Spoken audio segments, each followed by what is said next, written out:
close the presentations before the discussion, we will listen to Rebecca Finlay, who is Vice President of CIFAR, a Canadian-based AI global organization. Rebecca Finlay graduated with honors from McGill University and had a master's in social and political sciences from the University of Cambridge. For the people who haven't heard about CIFAR, I will only make 2 highlights that I think resume its importance and success. CIFAR led the first national AI strategy in the world, and among the CIFAR fellows they are Joshua Benjo, Geoff Hinton, and Jan LeCun. So it's a very great initiative.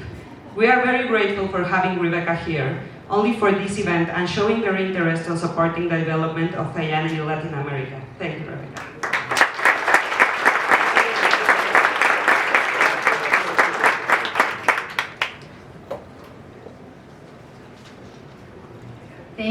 Thank you very much. I feel like I should say, and now for something completely different. You're probably wondering why a Canadian woman is on a panel about AI in Mexico, particularly a Canadian woman who is not an AI scientist. But what I'd like to do is tell a story for you, tell you a little bit about what we have been doing in Canada, and hope that that will provide you with some helpful insights as you think about what you would like to accomplish here in Mexico and how you can move forward with this amazing vision to really think about AI in Mexico for the benefits of all of the people of Mexico, as well as for advancing the best research that you can moving forward. So I'm going to start by telling you a little bit about CIFAR, because I think CIFAR is a good way to tell some of the story about AI, and then I'll talk a little bit about some work we've done on some AI strategies worldwide that we're in the midst of updating right now, and then I'll tell you a little bit about our strategy as well. So CIFAR is a Canadian-based global research organization. Here are some of our facts and figures. So we have about 400 fellows and advisors in 22 countries around the world. We build global research networks, not on any particular discipline, but all about the questions. So they are international, interdisciplinary, often bring in fellows both within academia, but outside of academia as well. We currently have 14 interdisciplinary research programs that span many, many different questions, all the way from social and economic sciences through to health and biology, through to meaning of the beginning of the universe, the biological basis of consciousness, and that's just to get started. We have a spectacular group of fellows who are part of our programs that have been awarded and recognized in many ways. I thought I would give you one example, which is our Bioinspired solar energy program, because we recently hosted a workshop here in Mexico. Actually, I think it was in fall of 2017, together with CENER and the US Department of Energy. This was work that was led by Alan Asparuh-Guzik, who was here speaking yesterday. And this was with regard to the work on the mission innovation challenges that emerged out of the Paris Climate Agreement and the roadmap that was developed using AI and robotics to develop new energy materials. So that's one example, but probably the example that we're most well known for is in the field of AI, and I thought I would pull out this article that was in The Economist recently, talking about CIFAR's unique contribution to this, and really thinking about a program that was started in early 2000s by Geoff Hinton. It was all about trying to understand how the brain learns and how that could inform how machines learn. At the time it was called neural computation and adaptive perception. It is now called learning and machines and brains, and this was funded in the midst of what is known as the AI winter. And it was funded because the question was important, it was profound, and it was leading edge, and it brought together a group of individuals who otherwise from around the world would not have gotten together. And they worked together, often couldn't get their papers presented at conferences, but they worked together on these ideas of deep learning and eventually reinforcement learning. And we now know what has come of that work and what they've done. And of course, just last year, we had the award of the Turing Award to Geoff Hinton, who led that program, Joshua Benjo, who was here with you yesterday, and Jan LeCun. Joshua and Jan currently co-direct our program in Learning Machines and Brains, together with Hugo Larochelle, who's at Google Brain. So it really has been a transformative time for AI. Everybody in this room knows it. I thought I would pull out just to talk about the context within which national AI strategies are set. This recent editorial that appeared in Nature magazine, it's focused on the international panel that's being put together that you may have heard of. It's got some, I think, some very good recommendations in that regard. But the reason why I cited it today was because of this quote. A kind of AI arms race is underway, and governments and corporations are pouring eye-watering sums into research and development. And in this particular article, they cite the figure, and I know there have been many, that by 2030, GDP will grow globally by US $15 trillion because of developments based on AI. So it really is a time in which we're seeing this massive transformation that's underway as AI starts to inform economic development. And as a result of that, we have started to see countries worldwide initiate AI strategies. And don't worry so much about the countries. This was some work that we did back in November of last year. We're just in the midst of updating it right now. So this map has changed. At the time, there were about 30 AI initiatives. And I know this was mentioned earlier. And now there are probably well over 40 in terms of some of the work that I've been recently reading. We had looked at them at that time in terms of those that were funded and coordinated, and we called those AI strategies.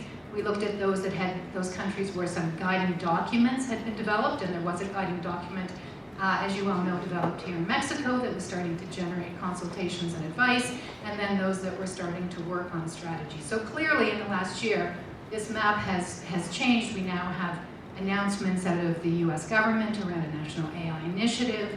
We have China moving into an extremely coordinated plan. We've got billions of dollars being invested around the world in terms of developing strategies moving forward. So within that context, I think it's helpful. One of the things that we learned in the review that we did, and it's available online, is that every country's initiative is unique.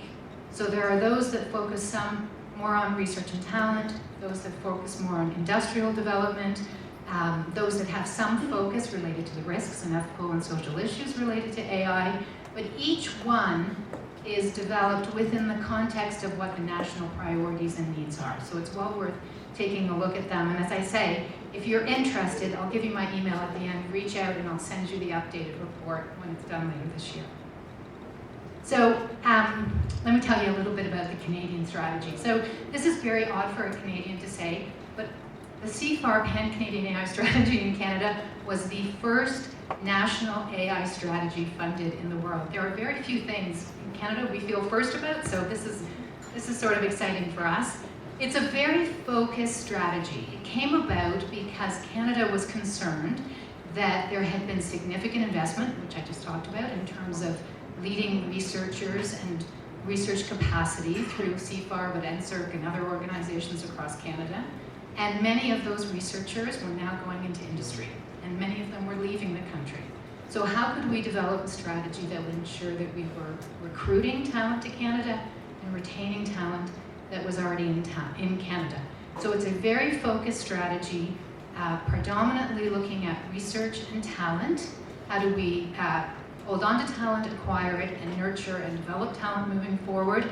And then also some other pieces related to that. So the primary pillars associated with it were to establish interconnected nodes of scientific excellence in 3 major centers in Canada where there was leading scholarship already in the field, Edmonton, Montreal, and Toronto, to increase the number of outstanding artificial intelligence researchers and skilled graduates in Canada, to support a national research community. So if we were going to have those interconnected nodes, and this came up in the presentations previously, how do you connect those nodes? How do you ensure that you're building the capacity across the country?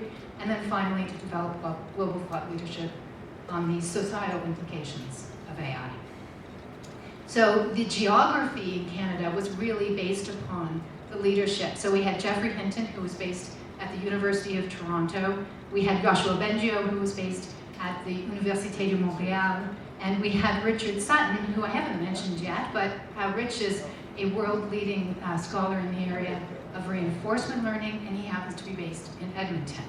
So as a result, we established 3 research institutes, MILA in Montreal, Vector in Toronto, and Amy in Edmonton. And each of those became a destination for a new talent strategy called the CIFAR AI research chairs that would appoint cross-appointed faculty into those institutes who would be leading researchers that would also be training and developing the next generation. And then each of those institutes also became hubs for industry and industry partnerships, looking to develop connections through both in terms of startups, but also in terms of larger corporations. So that's the first pillar. The second pillar were the AI research chairs, and this is the announcement with some of the first cohort of research chairs. I'll just clarify, this is not an AI scientist in the middle, but we had the opportunity to announce it with our Prime Minister and did so. So this is just some of the group. We have to date appointed 46 chairs into the program. About half of those are new recruits into Canada, so we're really, really excited about that. Each of those are appointed into one of the institutes across Canada and then is working with students there. We also have a national program of activities. We have been focusing on development of the next generation, so we have an annual deep learning and reinforcement learning summer school. Has anybody in this room attended it? I wonder. Hey, excellent. So last year, it was in Edmonton this year, 350 students from 20 countries around the world, 1 week of deep learning, 1 week of reinforcement learning. I also would be happy to share information about that. Next year it will be in Vancouver, I think. I can't remember now. But anyways, I'll send you all on the information if anybody is interested. In addition to that, we've also focused next generation and promoting diversity in AI, so opportunities for women to participate in summer lab programs, both at the undergraduate and graduate level, but also with some high school students as well. In addition, we often will organize workshops across the country for the researchers to come together and to participate. And then finally, we have the Aeon Society program, which is that fourth pillar focused on social and ethical issues. We have two streams of activity in this regard. One, which is directly targeted policy labs into government, where we're raising awareness of policymakers using real use cases that are applied elsewhere in the world so they can start to think through policy applications and potential levers to drive in terms of how they respond to those new innovations, and then also international workshops. And so we will hold 15 workshops over the next 12 months, and they are on all sorts of different topics. And this was really an attempt to catalyze the social science and humanities communities and the legal communities that were also very concerned about AI and its implications and opportunities as well. And how could we establish opportunities to catalyze some connections across those disciplines, create some communities, and then develop some products and publications for policymakers, for industry, and for the public. And we have just announced a partnership with the UK and France, and we are in collaboration with them on a number of workshops as well. So this is an area where we can collaborate internationally with organizations that are interested in doing this work. So here's a couple of the results to date. We're about 2.5 years into the strategy. As I said, 46 chairs have been appointed. They are winning awards and publishing papers. We have about 500 students who have been trained through the AI Institutes directly, working with our chairs and others. So there's lots of activity happening on the research front.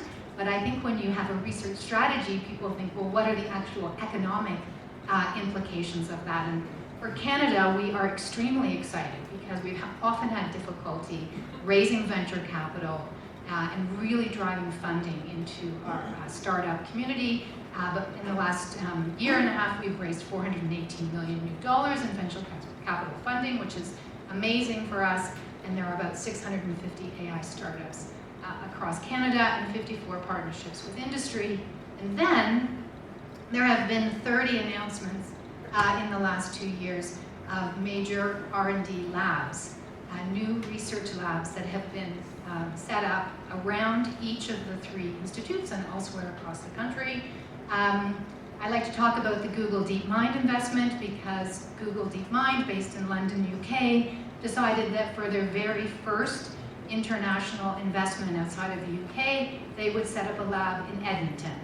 And they did it there because of Rich Sutton and the team of researchers at AMI that are working on reinforcement learning and have been working with them for a long time.